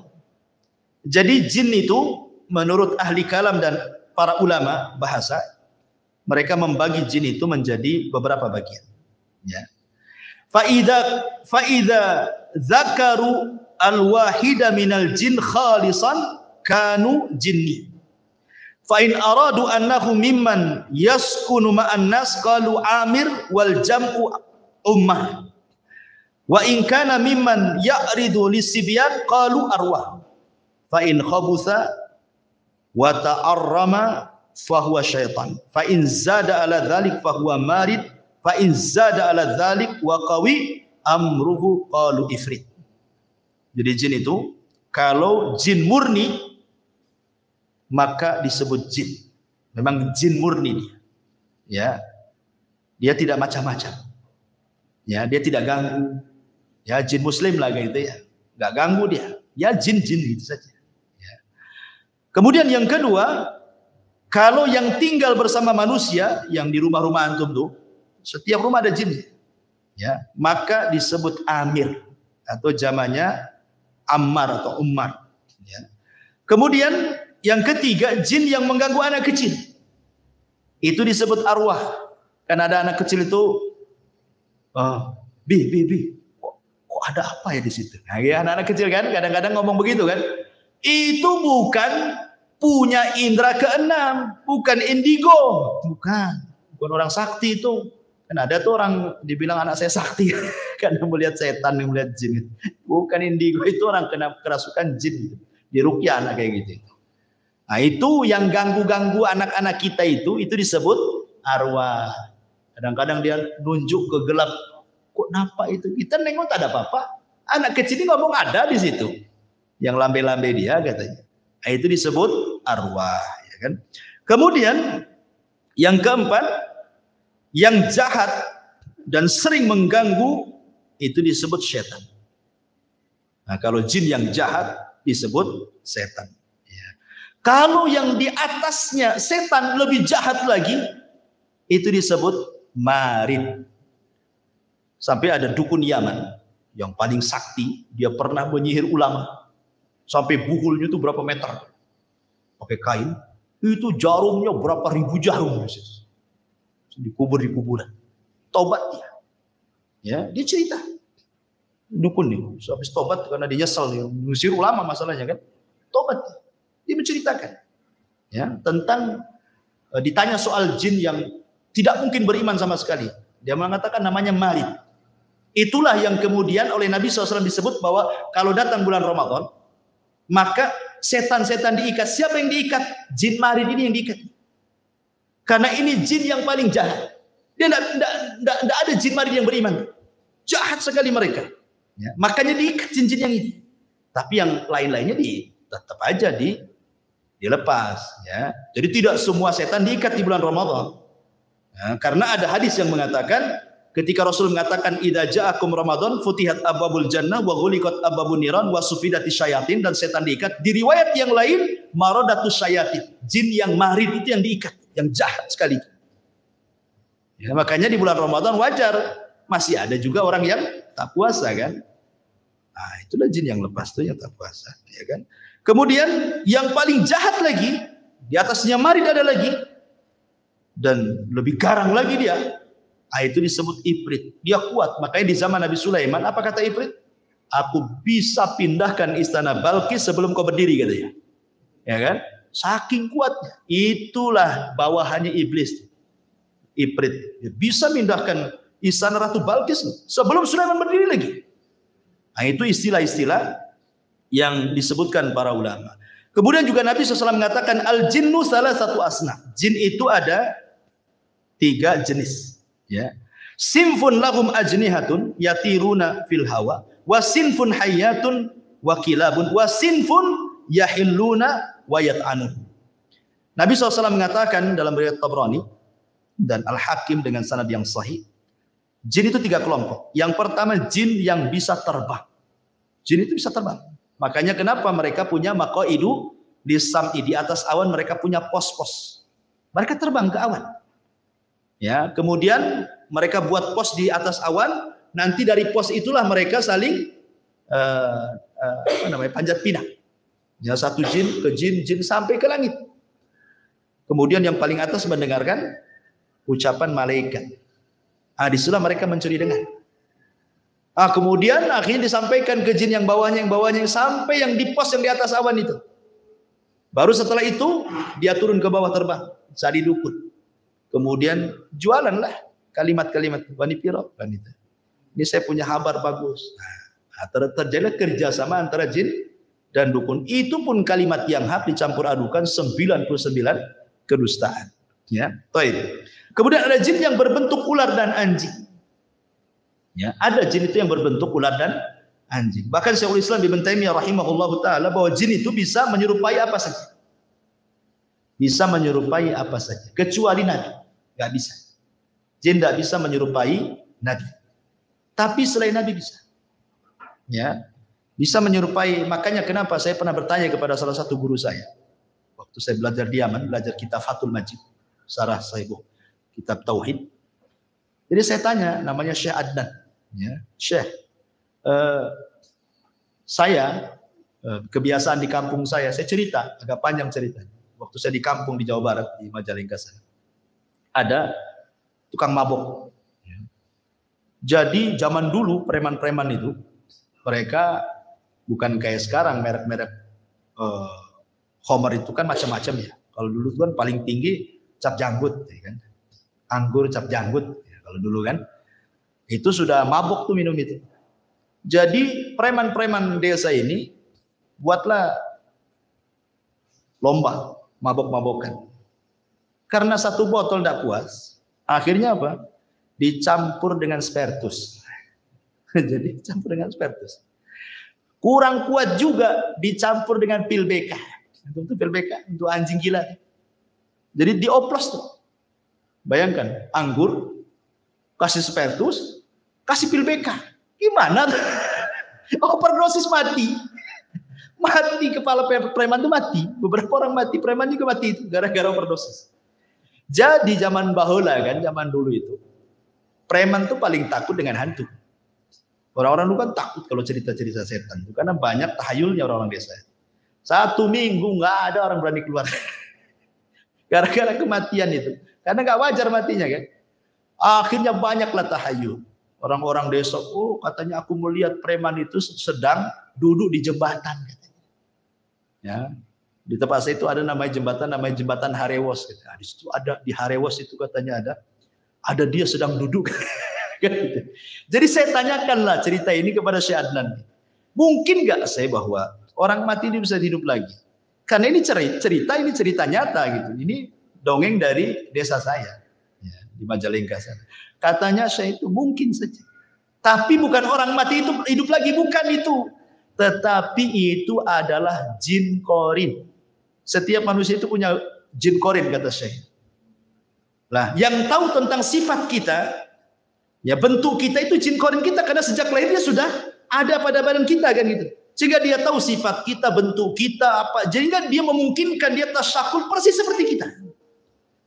Jadi ketika dia mati, jinnya ini sudah menakut-takuti orang. Karena sudah tugasnya selesai. Memberikan was orang sudah mati kan.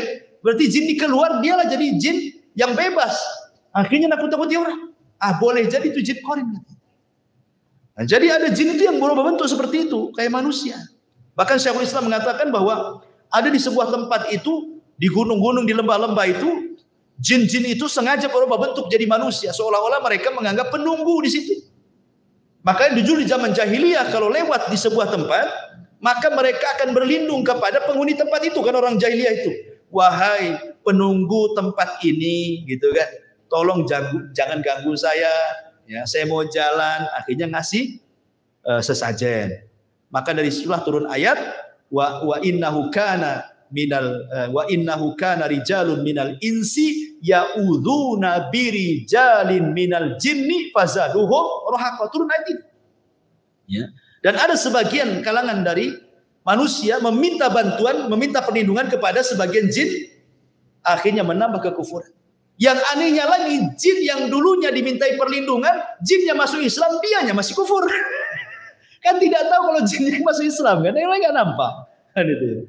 Masyaallah muslimin yang dimuliakan. Kemudian juga yang ketiga, ada jin yang lepas dan berjalan ke sana kemari. Ya. Jadi inilah 3 jenis jin.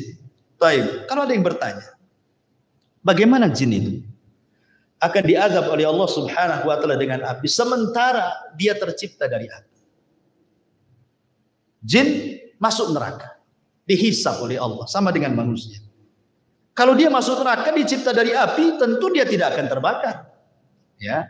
Maka ini dijawab oleh Asy-Syaikh atau Al-Imam Ibnu Aqil dalam kitabnya Al-Funun bahwa jin itu tetap merasakan azab, merasakan sakit kalau dibakar dengan api. Sebagaimana manusia juga kalau ditumbuk tanah juga sakit. Karena maksudnya jin tercipta dari api itu asal penciptaannya sama dengan Adam, asal penciptaan dari manusia, tapi anak turunannya tidak dari tanah. Ya dari ibu bapak. Makanya kalau antum ambil pisau antum kemudian iris tangan antum, yang keluar kan bukan pasir, bukan tanah, ya darah kan begitu.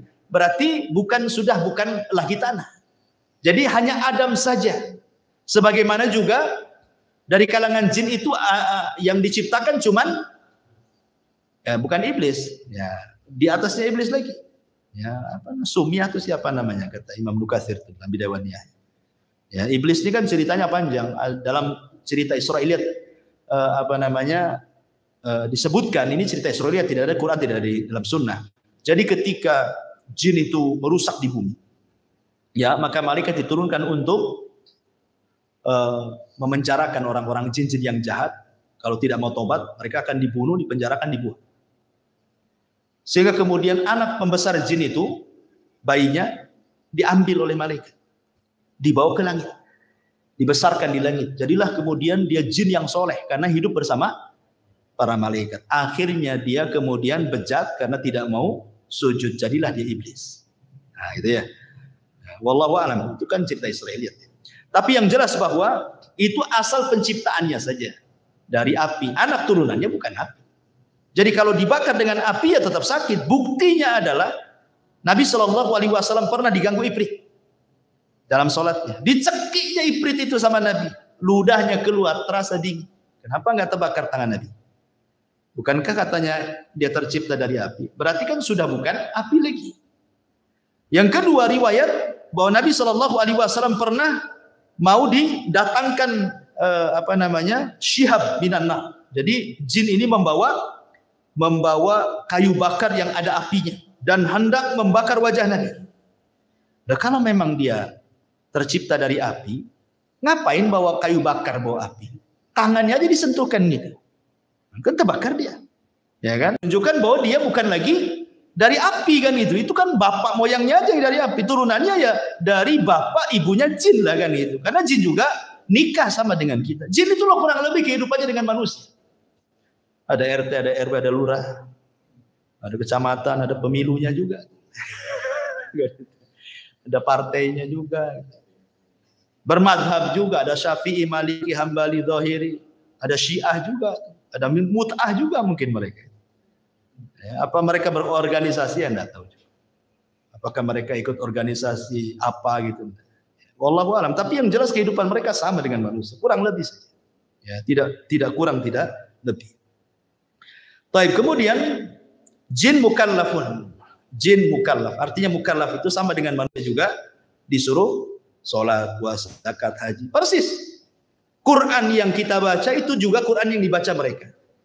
Ya, hadis yang kita baca itu pun hadis yang dibaca mereka. Karena nabi mereka dari manusia. Ya, jadi jin itu kebanyakan belajar agama kepada manusia. Jadi kalau jin belajar agama kepada manusia jadi ustaz. Tapi kalau manusia belajar ke jin jadi tukang sihir. Terbalik kan itu. Jadi jin itu belajar agamanya kepada manusia.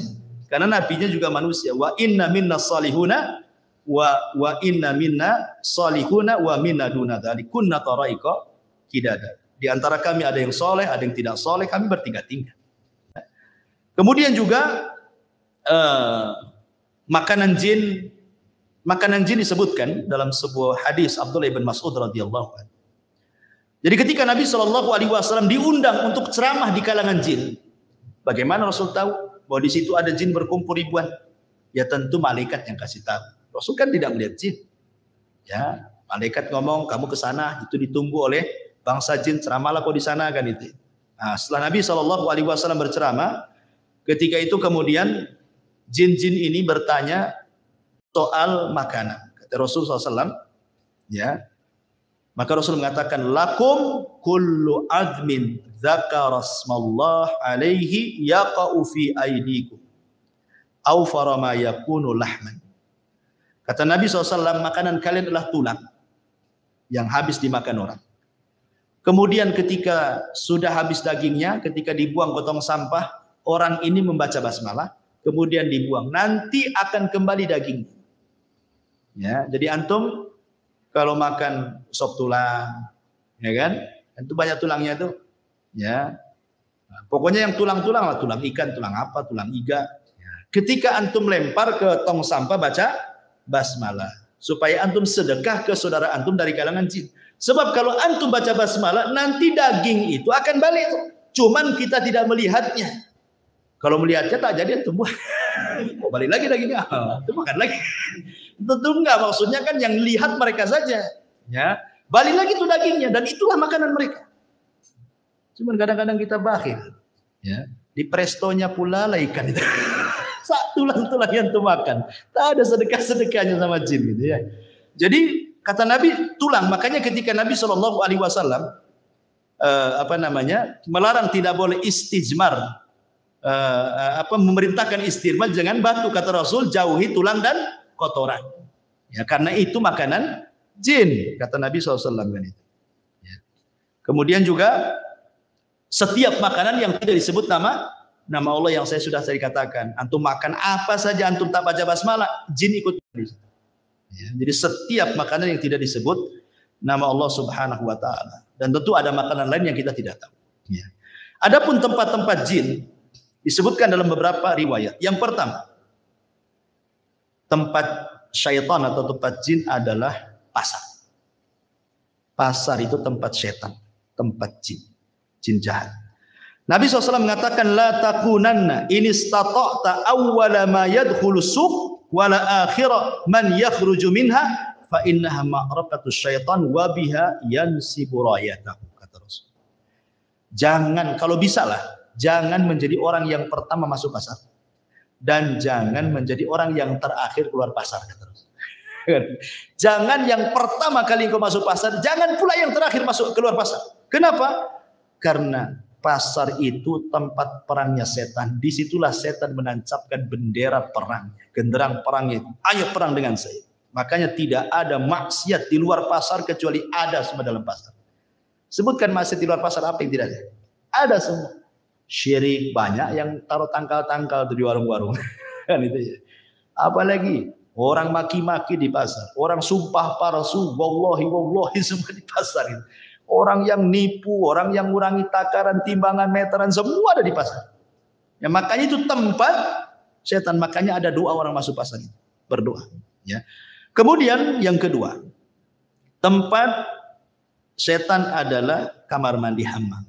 Makanya kita disuruh berdoa, Allahumma inni a'udzubika minal khubthi wal khaba'is. Aku berlindung dari setan laki-laki dan perempuan, karena itu memang tempat jin, syaitan. Ya. Kemudian yang ketiga, hadis Abi Hurairah, sallu fi marabidil ghanam wa la tusallu fi a'tanil ibil. Salatlah di kandang kambing, jangan salat di kandang unta. Maksudnya kandang unta itu tempat unta istirahat.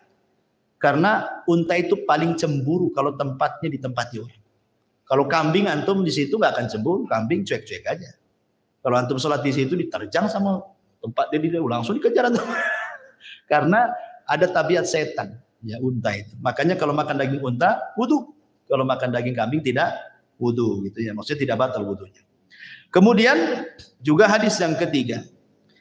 Kata Imam Ibnu Taimiyah rahimahullah, al-amakinul lati yunha 'anis salati fiha ka'atanil ibil wal hammami wa hiya al-ma' wasyaitan. Wa kadzalika ma yusafiru ilaihi ba'dun nas minal magharati wa nahwihi minal jibali qasirin li ta'dim tilkal buq'ati bisyami wa misra wal jazirati wal khurasan wa ghairiha wa kullu mawdi'in tu'addimuhun nas ghairal masajid wa masyairil hajj fa innahu ma'wa syaitan.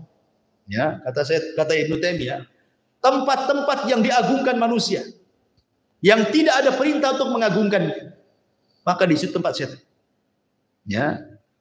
Pokoknya kalau ada tempat-tempat diagungkan manusia, pada Allah tidak memerintahkan untuk mengagungkannya, kata Ibnu Taimiyah, di situlah tempat setan. Ya, ya macam-macam, tak kuburan atau tempat keramat gitu ya, gua-gua tertentu, bukit-bukit, kawah-kawah dan yang lainnya, maka kata Ibnu Taimiyah itu tempat setan. Kemudian hadis Qatadah dari Abdullah ibn Sarjis radhiyallahu an, Nabi SAW mengatakan naha an yubala fil hujri. Rasul melarang tidak boleh kencing di lubang. Ya. Lah itu kalau toilet itu kloset ada lubangnya. Bukan, maksudnya di tempat yang terbuka. Maksudnya tadi hutan, tadi padang pasir, ada lubang di situ kan. Jangan kencing di lubang. Kata Qatadah ketika ditanya kenapa, alasannya, maka beliau mengatakan innaha masakinul jin. Bisa saja di situ dijadikan tempat jin. Ya, pokoknya kalau kencing lihat-lihat ada lubang enggak. Takutnya lubang ular pula juga di situ kan. Keluar bahaya tuh ya. Kemudian Imam Nawawi juga mengatakan as-salatu fi ma'was syaitan makruhatun bil ittifaq. Salat di tempat yang di situ sudah dijelaskan tempat setan hukumnya makruh. Seperti tempat-tempat minuman khamar, diskotik, bar-bar, tempat maksiat. Nah, itu tempat setan di situ. Jangan salat di situ, makruh. Ya. Nah, jadi termasuk juga beliau mengatakan wal kanais wal biya'i wal khususi wa nahwi dzalik. Termasuk juga di kanais tempat-tempat ibadahnya non muslim, ya kan? Dan begitu seterusnya, tidak boleh salat di situ, makruh. Baik. Kemudian yang terakhir karena waktu juga membahas ya, tasyakkul wa tasawwur al-jin. Bahwa jin bisa tasyakul, bisa beralih rupa karena izin Allah Subhanahu wa taala. Tetapi ingat bahwa tidak semua jin bisa beralih rupa, kecuali sudah menghabiskan semua tenaganya. Sebenarnya kalau jin itu beralih rupa, ikhwan, berarti dia sudah lemah sebenarnya. Jadi kalau seandainya antum jalan kemana lah, di kuburan mana gitu, di Tamiang atau di mana gitu ya kan, kok nampak ada pocong gitu. Ya. Berarti itu jin, setan itu sudah menghabiskan tenaganya, sudah lemah dia. Jadi nggak perlu takut lagi gitu maksudnya. Lemah kalau jin sampai kemudian beralih rupa sudah menghabiskan tenaganya. Ya. Jadi justru kalau makin berani dia lemah sebenarnya. Cuman kita tidak. Kita yang takut kan gitu. Kemudian juga ada yang mengatakan dalam sebuah referensi itu bahwa sebenarnya jin itu beralih rupa karena dukun. Jadi di kalangan jin itu ada dukun juga. Jadi dia datang ke dukun jin, dimantra-mantrai, maka dia akan menjelma seperti apa. Jadi dukun itulah dukun dari kalangan jin yang merubah dia sehingga dia ingin jadi apa gitu ya. Dan itu akhirnya menakut-nakuti manusia. Ada juga jin itu beralih rupa maksudnya mewarnai dirinya. Nah, diwarna-warnai dirinya supaya nampak ada kaibat, ada apa gitu ya. Kalau kita jalan di kegelapan tuh seset, ada apa aja gitu ya. Tahu warna apa, bisa saja. Ya, karena sekali lagi mereka tidak bisa menyakiti kita. Mereka itu hanya menakut-nakuti saja. Ya, mereka menakut-nakuti dan mereka akan mencari semua media bagaimana kita takut. Ya, entah lewat angin, entah lewat bayang-bayang, entah lewat suara, entah lewat mimpi, begitu. Nah, umpamanya seorang penakut dalam rumah sendirian. Ya, pertama PLN mati. Yang kedua hujan lebat. Yang ketiga apa lagi? Tetangga pula anjing berisik. Hari Jumat, kliwon lagi. Gimana? Kalau penakut ikhwan, padahal itu gorden tuh goyang-goyang kena angin. Antum sangka di situ ada setan kan itu? Ya memang ada setannya sebenarnya, karena setan itu akan masuk di bayang-bayang, digoyang-goyang, di suara angin, di suara apa saja, pokoknya setan itu berusaha menakuti antum supaya antum takut. Makanya Rasul mengatakan kalau antum lewat di sebuah tempat dan menakutkan, maka cukup mengucapkan bismillah wala tubali, kata Rasul. Bismillah, jangan pedulikan. Kata Rasul, cuma simpel saja. Baca bismillah, jangan pedulikan. Banyak istri antum nih, ya takut ya, kan ada wanita-wanita yang penakut. Mungkin karena sejak kecil sudah ditakut-takuti orang tuanya jangan keluar, nanti ada setan. Akhirnya sampai besar pun terpengaruh dengan bahasa itu. Nengok sinetron pula isinya suser ngesot kan gitu. Semua film setan juga. Akhirnya kan kepikiran tuh. Kata Nabi SAW, kalau umpamanya ke dapur dari rumah, lagi hujan, lagi banyak angin goyang-goyang, jangan pedulikan. Memang itu setan, kita tidak syak lagi itu setan dengan nakut-nakuti. Tapi Rasul mengatakan jangan pedulikan baca basmalah, masuk kamar mandi, kencing, balik lagi, selesai. Ya, jangan sampai terpengaruh. Lagi panggil-panggil, siapa di dapur katanya. Kacau itu ya. Baik, saya kira ini disampaikan, lama pula kajian kita. Subhanallahi bihamdika, asyhadu an la ilaha illa anta astaghfiruka wa atubu ilaik. Allah ta'ala. Assalamualaikum warahmatullahi wabarakatuh.